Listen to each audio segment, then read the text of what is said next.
De la mañana con 8 minutos, las 8 con 8 minutos y seguimos junto a ustedes. Conversamos en esta nueva hora de Actualidad en Infinita con el fiscal nacional Ángel Valencia, que se encuentra junto a nosotros aquí en el estudio, en vivo. Gracias, fiscal, por acompañarnos. Bienvenido, buenos días. No, muchas gracias a ustedes.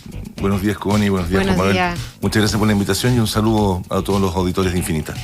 Fiscal, déjeme preguntarle lo siguiente. Vamos a partir la conversación, evidentemente hay montones de temas, pero el caso GEA ha marcado, ¿no?, la pauta de la última semana y media. Y usted lo calificaba como un caso atípico. ¿Qué es lo que tiene de atípico para poder entender? ¿Y qué significa en la descripción del fiscal nacional que un caso sea atípico? Sí, cuesta encontrar un adjetivo que describa con precisión las características de este caso. Cuando uno dice atípico, traté de emplear un adjetivo, la expresión que había escogido el general director de Carabineros, el general Yáñez, hace algunos días atrás, consultado por la prensa, manifestó que era un secuestro atípico. Y en aquella ocasión, lo que enfrentábamos y que creo que justificaba una expresión de esa naturaleza, era que estábamos frente a un secuestro de un militar, exmilitar venezolano, opositor al gobierno de su país, que había pedido refugio en Chile, que se encontraba en esas condiciones en nuestro territorio junto con su familia, que había sido secuestrado desde su domicilio por sujetos que aparentaban ser funcionarios policiales, en circunstancias en las cuales no podíamos aún advertir con claridad cuál era el móvil o la motivación para secuestrarle. Recuerden que en aquella fecha no sabíamos si se iba a solicitar o no se iba a solicitar ese rescate, en las que había voces de distinta naturaleza, incluso desde fuera de Chile, que manifestaban que tenían pruebas de que se encontraba vivo y fuera del territorio nacional, particularmente en Venezuela. Voces que incluso siguieron circulando por distintas fuentes hasta pocos días antes de que encontráramos su cadáver. Y todas estas situaciones no son comunes. Yo me permito recordar que en las estadísticas de los homicidios en Chile, la más frecuente sigue siendo no el extorsivo, por lo menos hasta el 2022, ¿no? Sino que era aquel secuestro que se producía por personas que se conocían entre sí y tenían una relación amorosa, ¿no? El secuestro machista del hombre que secuestra a su expareja.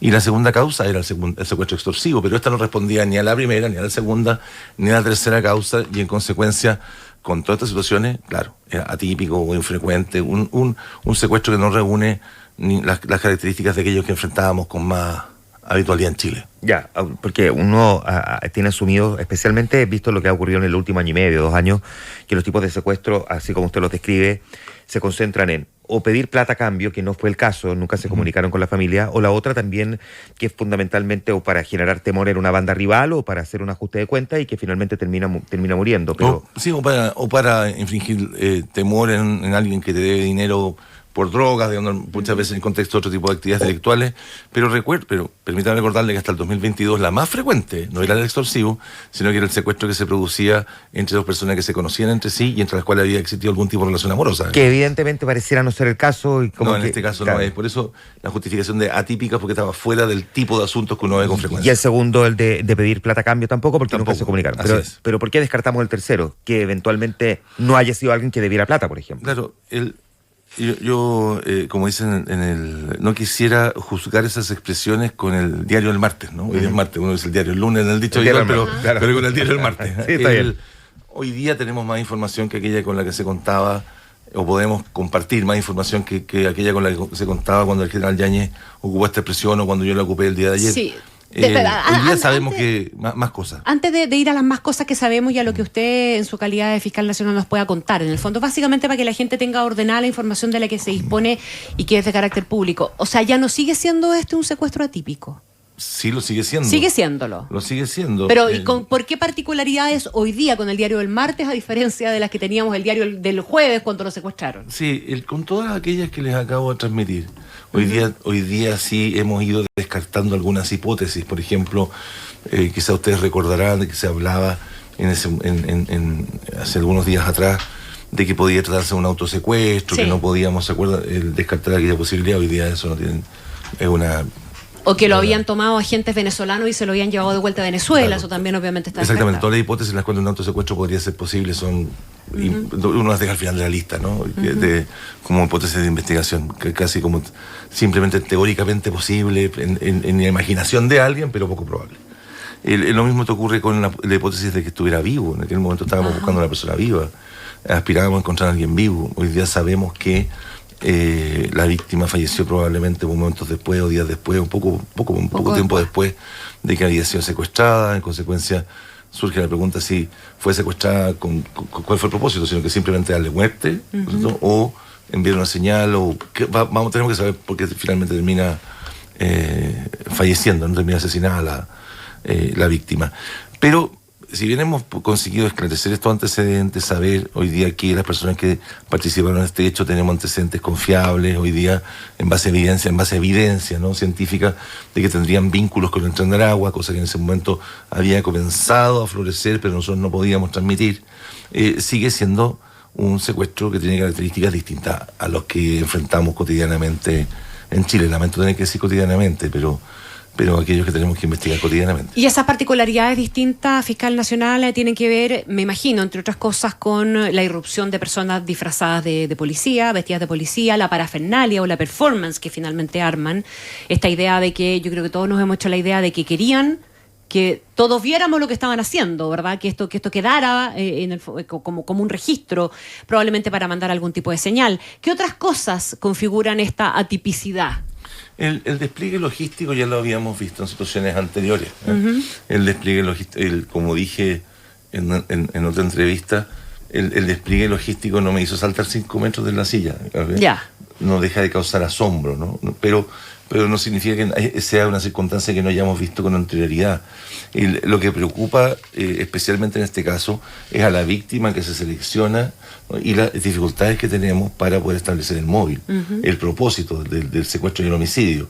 Tenemos una persona además que buscó refugio en Chile, que es un exmilitar venezolano, que hasta los antecedentes con los que contamos tenía una actividad laboral en Chile ilícita, que se ganaba la vida con un empleo legal, y en consecuencia uno se pregunta, bueno, ¿cuál es la causa detrás de esto? Por lo tanto, fiscal, se y entiende... eso lo sigue haciéndolo entonces un secuestro que es atípico, porque normalmente uno parte entendiendo, para poder esclarecerlo, cuál es el propósito de quienes lo cometieron, pero en este caso todavía aquello sigue en una zona gris. Corríjame si estamos o no en lo correcto, pero lo que nosotros en el fondo también nos hemos hecho como idea es que aquí lo que resulta fundamental es entender la trayectoria de Ojeda para tratar de dar con el móvil. ¿Quién era efectivamente Ojeda? Y eso puede ser lo que nos permita descifrar cuál fue la razón finalmente para que terminara como terminó. Es uno de los elementos importantes. Yo me siento muy orgulloso de ser el jefe superior de una fiscalía cuyo trabajo, y creo que en eso quiero reconocer especialmente el trabajo del fiscal Héctor Barro y el equipo ECO que él dirige, cuyo trabajo, junto con el trabajo de la PDI, pudo dar con el cuerpo, lamentablemente sin vida, pero pudo dar con el cuerpo de una persona que había sido secuestrada 9 días antes, y que se encontraba 1,5 metros bajo tierra y bajo cemento, y consiguieron ese resultado hoy día, con las dificultades de un secuestro en el que no sabemos todavía con claridad cuál fue el propósito de los secuestradores, ¿no? Y la razón del homicidio. Me siento muy orgulloso de aquello. Eso ya constituye un logro importante de la investigación. Pero hoy día estamos en un punto en que la cantidad de hipótesis de investigación se van reduciendo. Decíamos al principio, son muchas. Hoy día la cantidad de hipótesis se va reduciendo, pero no cabe duda que tenemos que investigar tanto las actividades laborales, la forma como el señor Ojeda se ganaba la vida en Chile o fuera de Chile, la familia, con el respeto que la familia nos merece en una situación tan dramática como esta, ¿no? Y el respeto que merecen sus deudos y sus familiares, y ellos cuentan con abogados, estamos seguros que van a entender de que por el principio de objetividad tenemos que investigar necesariamente que se dedicaba, porque esas pueden ser las razones que explique el secuestro y el homicidio, como al mismo tiempo también, por los mismos dichos de los familiares y de las personas relacionadas, tenemos que investigar también la hipótesis de que la justificación sea política. Y creo que decirlo derechamente. No podemos descuidar ni una ni otra circunstancia, porque el deber de objetividad nos lo impone. Político venezolana. él, en razón con su calidad de disidente político, ¿no? De persona que no sabemos, un ex militar que estuvo, él mismo manifestaba que había estado preso en su país por razones políticas, que consiguió huir y buscar refugio en Chile. Ese es el relato, básicamente muy sintético, pero así por lo menos lo entiendo, y en consecuencia ellos manifiestan que puede haber habido detrás de esto su homicidio, tener por objeto enviar una señal a la disidencia, a las personas que han buscado refugio fuera del país, de que la mano, ¿no?, de quienes les puedan perseguir puede ser muy larga y ir más allá de las fronteras de su propia nación. Esa es una versión que se ha sostenido y que no podemos descartar. ¿Ah? La versión de que estaba vivo y que estaba en su país ya es una versión que por supuesto ya no tiene mérito. Por lo menos hasta donde con la evidencia con la que no, en la lógica evidente, ¿no? Claro, de que fue por lo menos encontrado tenemos hoy muerto. día tenemos un registro de huellas digitales que indica que la persona que ha fallecido es el señor Ojeda. Tenemos que esperar el resultado del cotejo final de ADN, pero el registro de huellas es bastante confiable. Fiscal nacional, ¿cuánto se ha profesionalizado el funcionamiento de bandas de crimen organizado como para que, a pesar de la celeridad, de la prontitud, de la capacidad táctica que pueden tener nuestras propias autoridades, el despliegue de las policías, del propio Ministerio Público, finalmente, y de la rapidez con la que se reaccionó frente a este caso, finalmente, aún así, derivara en su muerte? Con todas estas particularidades además que hemos visto, ¿no? Que se le terminara enterrando prácticamente a 1,5 metros bajo cemento. Ahí está, por cierto, lo que usted destacaba, de que se le puede encontrar igual el cuerpo, pero ¿cuán profesionalizados están estas bandas que son capaces de escabullirse, digamos, de un operativo que además fue un operativo importante, no fue un operativo menor? Sí, quisiera tomar las palabras de un experto internacional que nos visitó, un juez italiano que nos visitó hace algunas semanas atrás, a propósito de la Asamblea Iberoamericana de Ministerios Públicos, que en una entrevista expresaba que uno, para poder entender el fenómeno del crimen organizado y poder explicar lo que ocurre en Chile, uno necesariamente tenía que ver o apreciar el fenómeno regional. O sea, cuando digo regional, me refiero a qué es lo que está sucediendo en todo el contexto de América Latina, y particularmente de Sudamérica. Incluso uno podría hablar de fenómeno global, ¿okay? Pero quedémonos con la región.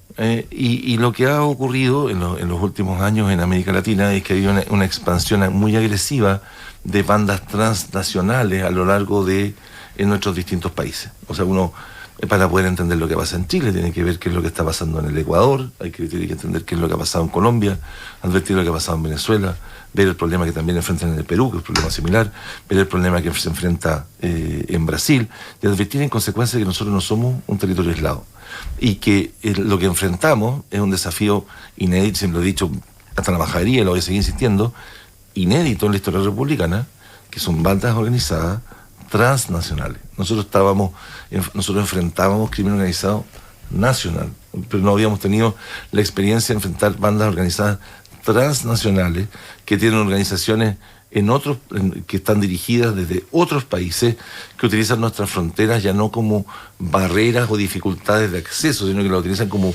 ventajas para delinquir, o sea, que les permiten, las fronteras ya no son un obstáculo para que entren, sino que son un obstáculo para perseguirles, ¿no? Para que entran y salen de nuestros países con relativa, con bastante facilidad. ¿Qué tipo de para entender bien? Porque uno dice crimen organizado. Eso no nos tenía preparado. Ya, voy a volver a ese punto.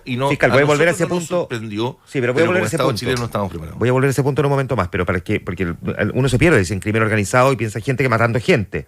¿Qué es lo que hay detrás? ¿Dónde está el negocio? Sí. ¿Cuál es el negocio? Porque uno persiguiendo el negocio, digamos, logra probablemente hacer mejor esfuerzo en desbaratar el crimen organizado. ¿Qué es lo que hace que ese micrófono? Porque si no, no se lo va a escuchar y aquí necesitamos... Aquí no se trata de comodidad, ¿cierto? No, que necesitamos que su voz se escuche lo más potente. ¿Qué es lo que mueve a estas bandas? ¿Dónde está el negocio de estas bandas? Sí.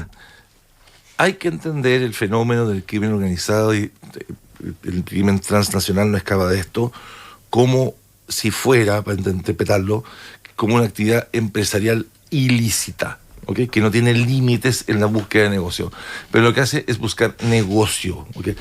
No secuestra por deporte, ni secuestra porque quiere saciar un deseo sádico de darle muerte a otras personas y disfrutar con aquello, solo eso, sino que lo hace porque hay alguien, una jefatura, que decide que dar muerte a esa persona es útil y necesario para un negocio.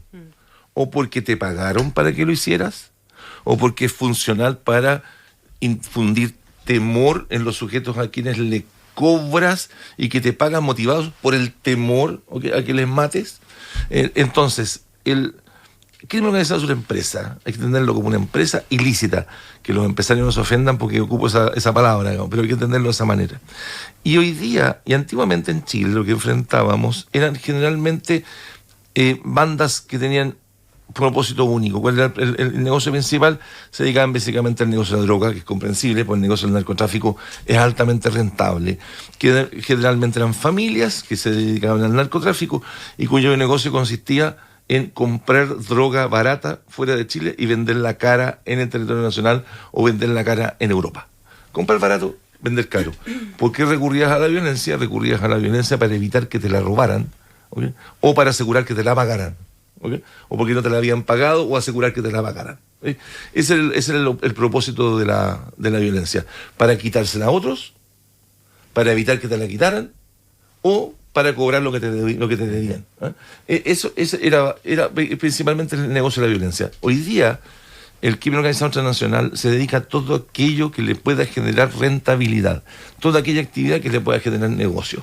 El préstamo gota a gota, la oferta, entre comillas, de seguridad, que es básicamente te cobro para no destruir tu negocio, te cobro para no agredirte personalmente. Yo te digo, yo te protejo de que no te ataque, la verdad es que te estoy cobrando para yo no destruirte, o para asegurarme que otras bandas que yo controlo y que a mí me responden, ¿okay?, no delincan o no te agredan. Controla la frontera, quién puede pasar con inmigrantes y quién no.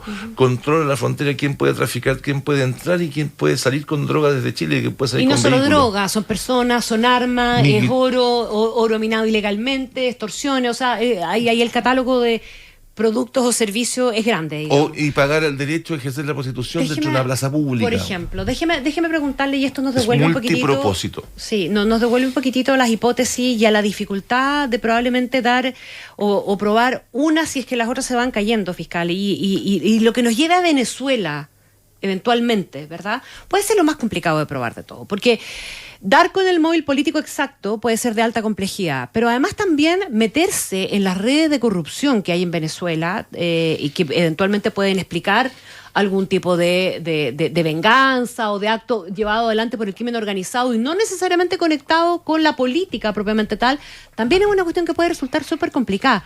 ¿Cómo preparamos el terreno también para la posibilidad de que haya un poquitito de frustración o de una espina clavada de la que eventualmente no nos podamos sacar nunca con este caso? No es obvio que el resultado final vaya a ser totalmente demostrable y toda esa evidencia, que podamos traer efectivamente toda esa evidencia que nos permita explicar el desenlace de este caso. Sí, es así, pero tenemos algunos casos más complicados que otros. No va a ser la primera vez en la cual tenemos que investigar un caso en el que finalmente la ciudadanía estima que no todo se hizo de la forma como se pudo, como debió hacerse, y alguien estime que podríamos haber llegado más lejos o una conclusión distinta si las cosas lo hubiéramos hecho de forma correcta. Lo importante es que vamos a hacer aquello que profesionalmente o conforme las técnicas, la ciencia forense corresponda que hagamos con objetividad y con sobriedad. Yo me imagino que para poder ir al hilo esto, a la hebra que nos pueda llevar eventualmente a Venezuela, hay que tener algún grado de colaboración. ¿Se tiene? ¿Cómo se está trabajando para indagar lo que pueda pasar allá respecto de lo que pasó acá? Sí, mire, yo quisiera insistir en que nosotros tenemos que investigar distintas hipótesis cumpliendo con el deber de objetividad. Uh-huh. Esa es una más. De acuerdo, pero hay que tomarla y hay que investigarla. Esa es una más. Y la forma como la vayamos investigando se va a ir dando con el tiempo, ¿no? Tenemos todavía algunas diligencias que realizar en Chile, en territorio chileno. Cuando sea hasta el momento, no ha sido necesario pedir colaboración de la Fiscalía venezolana, en este caso en particular. Ha habido alguna cooperación policial porque la persona detenida nos había dado 2 identidades, procedimientos distintos, ¿Ha habido algún nivel de cooperación policial para determinar su edad? Porque también... Hay una duda, porque dice 17 años, pero 17 y 18 es una diferencia bien importante. Eso se corroboró con las autoridades venezolanas. Las autoridades venezolanas confirmaron el antecedente que se entregaba, que tenía 17 años. Hay algunas hipótesis de investigación que son más difíciles que otras. Pero vamos a avanzar en todas ellas con los medios de los que dispongamos. Y no siempre nuestro trabajo es fácil. De acuerdo, yo tengo una última cosita. No le puedo decir más. Por supuesto que me preocupa que la comunidad tenga la sensación de que hacemos todo lo que podemos. Obvio. Y en su momento vamos a compartir todo aquello que hemos realizado como lo hacemos en otras oportunidades. Pero nuestros tiempos son distintos a los tiempos de la política. Ojalá si yo pudiera transmitir un mensaje, es que ojalá la comunidad entienda que nuestros tiempos son distintos de los tiempos de la política. La discusión de la política corre por un lado, el trabajo nuestro en la Fiscalía y de la Policía corre por una vía paralela. Por tanto, no es resorte de la política ni ningún partido político descartar hipótesis que están siendo investigadas. Vamos a avanzar con sobriedad, con reserva, con objetividad, y confiamos en llegar lo más adelante posible, ojalá esclareciendo la totalidad de los hechos. Yo entiendo, fiscal, que dos de las personas que presumiblemente habrían actuado en esto tendrían antecedentes vinculados a otros secuestros conectados con el Tren de Aragua, y que en ese historial aparentemente entran y salen de Chile, y que probablemente el riesgo de la investigación hoy día o la dificultad de la investigación es que no estén en Chile. Es un riesgo más. Pero no porque las cosas sean difíciles le vamos a hacer el quite. Solo quiero decir eso. No vamos a elegir el camino fácil solo porque sea el sencillo y eludir el difícil. Estas investigaciones son complicadas, tenemos una frontera porosa, como les decía hace unos momentos atrás. Una de las dificultades que enfrentamos las distintas fiscalías de América Latina tienen que ver precisamente con la forma como los imputados o como los delincuentes se van moviendo, atravesando nuestras fronteras y delinquiendo en distintos países. Eso es parte de la realidad de lo que tenemos que enfrentarnos. Para nosotros es el empedrado. ¿Pero esa es una forma en que actúan este tipo de bandas? ¿Entran y salen, cometen el delito, se van, vuelven? Disculpe si no fui claro en ese punto. Sí. Disculpe si no fui claro en ese punto. Sí, efectivamente lo que hemos podido constatar es que hay movilidad. Es que hay movilidad. Hace algunos meses atrás nosotros, ¿se acuerda? Y si usted recuerda, cuando dictamos un criterio en la Fiscalía Nacional en que dijimos vamos a pedir prisión preventiva respecto a todas las personas cuya identidad no puede ser esclarecida. El criterio Valencia. No puede ser establecido con claridad en la primera audiencia, porque aquí hay peligro de fuga, ¿se acuerdan? Sí, si no sabemos quién es, hay peligro de fuga. Sí. Y nos miraron, nos dijeron están exagerando, hubo personas que nos reprocharon si acaso no estábamos actuando de una manera, sobre reaccionando quizás. Yo creo que el tiempo ha ido evidenciando que, tal como usted manifiesta, las personas no solo tenemos dificultades para identificarlas en Chile, sino que además han mostrado un alto nivel de movilidad, que entran y salen todavía de Chile con demasiada, entre comillas, facilidad. Una facilidad que por supuesto tiene la persona que forma parte de una organización criminal.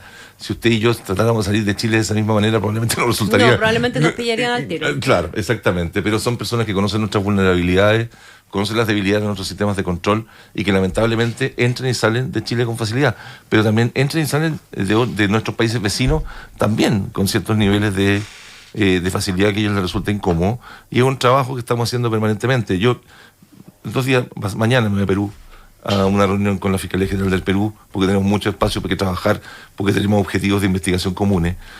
Hace algunas semanas atrás estuve con el fiscal, están visitando al fiscal general de Bolivia.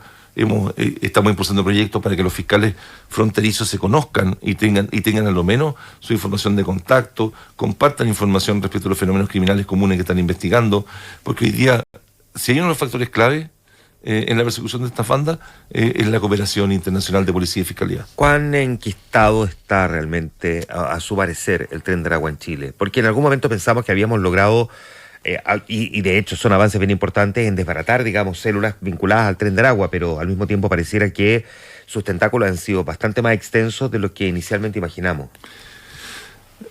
Hoy día hay más de 120 personas ligadas al Tren de Aragua que se encuentran privadas de libertad en Chile, o en prisión preventiva o cumpliendo condena. Como ustedes saben, ya está agendado el juicio del Clan de los Gallegos de Arica, viene pronto el juicio del Tren de Aragua 1, llamamos nosotros, que es la primera etapa del Tren de Aragua en Iquique, contra los líderes principales de la organización en Chile, pero después vienen otros juicios sucesivos también contra otros miembros de la banda. Hemos dado golpes importantes comparados con la situación de nuestros vecinos, pero no cabe duda que nos queda todavía mucho que avanzar para poder perseguir esas organizaciones, porque extensión o la mantención de su actividad en Chile no solo depende de cómo los perseguimos, sino que, o sea, qué capacidad tenemos para encarcelarlos, sino que también qué capacidad tenemos para evitar que sigan delinquiendo desde las cárceles, claro, qué capacidad tenemos de controlar nuestras fronteras, qué capacidad tenemos de evitar que controlen territorio, qué capacidad tenemos para quitarle sus bienes. Nos queda todavía por avanzar. Fiscal Nacional conversando esta mañana con nosotros. Muchas gracias, fiscal. No, gracias a ustedes por la invitación. Gracias, fiscal. Muchas gracias. Ángel Valencia esta mañana con nosotros en Ahora es Cuando, 8:32 minutos.